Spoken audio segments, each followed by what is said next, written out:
Muy buenas tardes, el día de hoy mi grupo y yo le estaremos hablando acerca de las alteraciones del sistema neurológico, tal como lo tenemos acá atrás ilustrado. Primeramente debemos tener en consideración qué son las alteraciones del sistema neurológico. Estas se consideran como un grupo de padecimientos que van a afectar la actividad tanto del sistema nervioso central como el periférico, lo que a su vez va a conducir al paciente que la sufre a una discapacidad o una incapacidad de realizar sus actividades de manera normal. Debemos recordar cómo está dividido nuestro sistema nervioso. Tenemos el central y tenemos el periférico. En el central nos encontramos con el encéfalo y la médula espinal, mientras que el periférico nos encontramos con los nervios y los ganglios linfáticos. Estos trabajan en conjunto para desde el cerebro transmitir la información al resto de nuestro cuerpo. ¿Cuál es realmente la función del sistema nervioso central y periférico? Porque ambos trabajan en conjunto.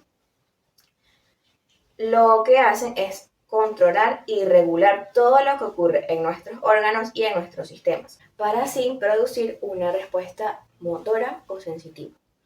Una vez que se procesa esta información, se transmite a través de los nervios que están presentes en el sistema nervioso periférico. Puede ser a los músculos, a las glándulas, esto va a depender del requerimiento corporal. Ahora bien, ya para dar apertura formal al tema, vamos a hablar del SB cerebral. El SB cerebral, o también conocido como ACV, se produce cuando el cerebro no puede obtener el suficiente flujo sanguíneo que necesita. Y por ende, esto va a degradar sus funciones. Tenemos dos tipos. Tenemos el isquémico o el infarto cerebral, que se produce cuando hay una deficiencia de flujo sanguíneo o de plano el flujo sanguíneo no llega al tejido cerebral, no llega hacia el cerebro, por ende no puede obtener ni el oxígeno ni los nutrientes necesarios, lo que va a ocasionar que las células cerebrales mueran en pocos minutos. De igual manera tenemos el SB hemorrágico o derrame cerebral, que se produce por un sangrado súbito, un sangrado repentino, que es básicamente gracias a la ruptura de los vasos sanguíneos lo que va a producir una presión intracraneal tan fuerte que las células cerebrales eventualmente también van a morir. Ok, debemos tener en consideración que una alteración en el flujo sanguíneo, bien sea por una hemorragia o bien sea porque este no puede llegar, va a producir una degradación en la irrigación cerebral. Y es justamente de lo que se trata el SB. El SB es el resultado de una lesión o una obstrucción que no va a permitir que este flujo llegue de manera correcta al tejido cerebral. Es así pues que la irrigación cerebral se da gracias a cuatro grandes arterias que emergen de un tronco primario llamado la arteria aorta. En la parte anterior, es decir, por nuestro cuello, emergen los que son las arterias carótidas comunes, y por la región posterior, que es por la nuca, emergen las arterias vertebrales. Asimismo, de estas dos últimas que acabo de mencionar, surge la arteria basilar, que irriga el cerebro y el tronco cerebral. Asimismo, nuestros hemisferios reciben su flujo sanguíneo gracias a las arterias cerebrales anterior, media y posterior. Por consiguiente, sabemos que el corazón, a través de la arteria aorta, va a distribuir a todo nuestro organismo, a todo nuestro cuerpo, esa sangre cargada en oxígeno y rica en nutrientes para el correcto funcionamiento a nivel metabólico de todo nuestro organismo. De igual manera, una correcta distribución de la glucosa, que es muy necesaria sobre todo para la actividad cerebral, y de oxígeno. Ahora bien, un flujo vascular cerebral normal se considera entre 55 mililitros a 75 mililitros por 100 gramos de tejido cerebral por minuto. Es decir, si de repente, debido a una lesión o una obstrucción, como lo expliqué anteriormente, estos niveles bajan por debajo de 55 mililitros, obviamente la actividad cerebral se va a ver sumamente afectada, porque va a haber una escasa producción de ATP, va a haber una liberación excesiva de lactato y de radicales libres que van a afectar la actividad neuronal y van a conducir a una neurosis cerebral gracias a la deficiencia que va a existir tanto de nutrientes como de oxígeno. Ahora bien, le doy continuidad a mi compañera con el siguiente punto. Para continuar con el tema, tenemos que un edema osmótico es aquel desequilibrio entre el líquido cefalorraquídeo y los líquidos extracelulares entre el plasma y el cerebro. Entre los síntomas tenemos que la persona puede presentar dolor de cabeza, náuseas, pérdida del conocimiento e incluso confusión y pérdida de memoria. Luego tenemos el tratamiento que se consiste en tres principales pasos. Para continuar con el tema, tenemos que un edema osmótico es aquel desequilibrio entre el líquido cefalorraquídeo y los líquidos extracelulares entre el plasma y el cerebro. Entre los síntomas tenemos que la persona puede presentar dolor de cabeza, náuseas, pérdida del conocimiento e incluso confusión y pérdida de memoria. Luego tenemos el tratamiento que se consiste en tres principales pasos. La primera, la osmoterapia, que esto ayuda a que esto se base en los medicamentos que se le administran por vía endovenosa al paciente para que de esta manera se disminuya la inflamación intracraneal. Luego tenemos mantener una disminución de temperatura, que esto ayudará a que la inflamación sea menor. Y luego tenemos en último caso, una intervención quirúrgica.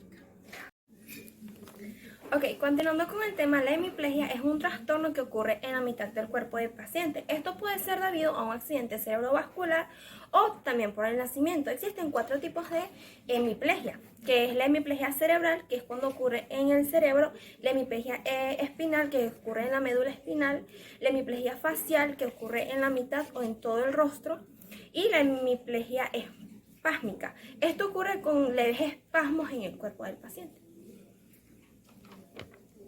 A continuación, podemos explicar que la cuadriplegia o la tetraplegia, esto es una condición en la que el paciente pierde automáticamente cualquier movilidad en su cuerpo. Esto puede ser debido a un tumor o un accidente en consecuencia a la fractura o a la lesión en la médula espinal.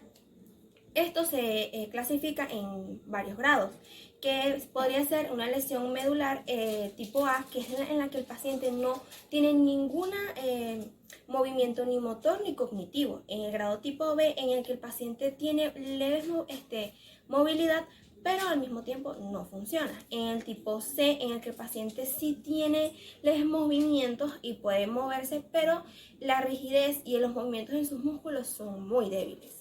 En el tipo D, el movimiento es un 75% correcto, mientras que en el tipo E, el paciente tiene una gran movilidad en su cuerpo y es como si no hubiera pasado ningún accidente. Muchas gracias. El edema cerebral.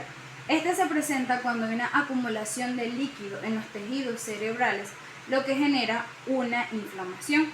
El tejido cerebral es una de las áreas más graves en las que puede ocurrir este trastorno. El edema cerebral inflama los tejidos blandos, dañando y causando dolor en el paciente. Este padecimiento causa una inflamación y una presión en el interior del cráneo, lo que provoca una falta de oxigenación y degeneración celular que puede provocar la muerte.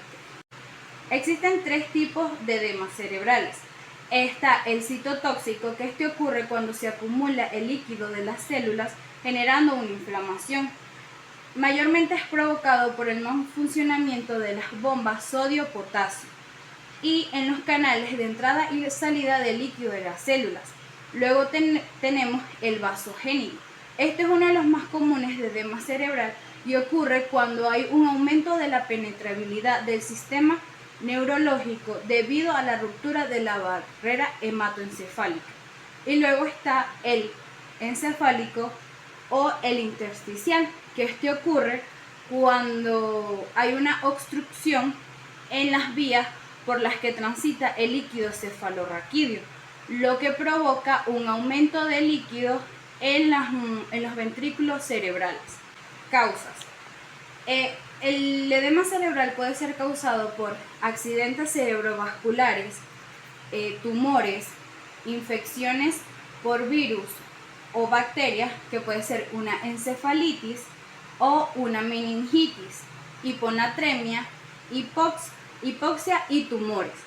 Los síntomas que se presentan cuando ocurre un edema cerebral es vómito y náuseas, cefaleas, mareos, vértigos, problemas para hablar, visión borrosa y convulsiones.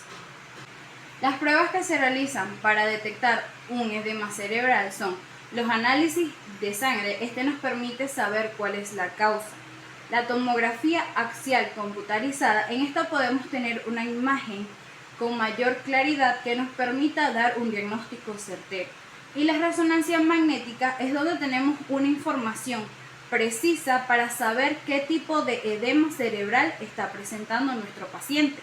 El tratamiento debe ser acorde a la gravedad y al tipo de edema que sea. Es por eso que debemos actuar de manera rápida. Es fundamental drenar el líquido que se encuentra en el cerebro y buscar desinflamar la zona. En casos graves se debe realizar una cirugía de emergencia. En caso de no realizar un tratamiento, podemos generar daños permanentes o incluso la muerte. La hiperventilación controlada es una solución para suministrarle oxígeno a nuestro paciente. La hipotermia también, ya que con esto ayuda a que la temperatura corporal baje y así desinflamar el cerebro.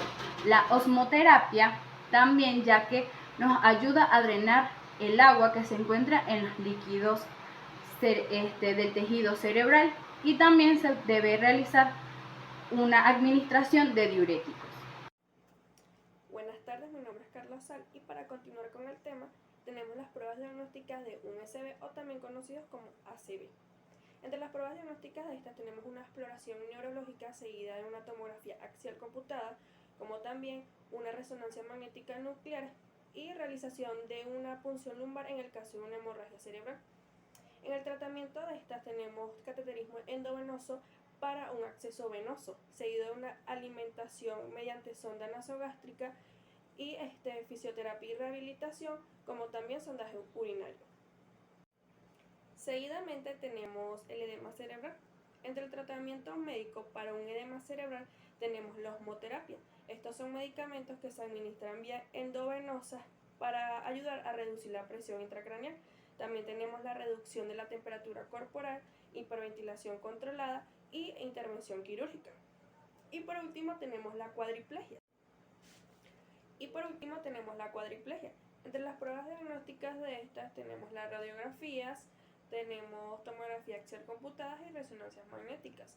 Entre el tratamiento médico de estas tenemos cuidado de la piel, cuidado respiratorio y ejercicios para mejorar la fuerza y la resistencia.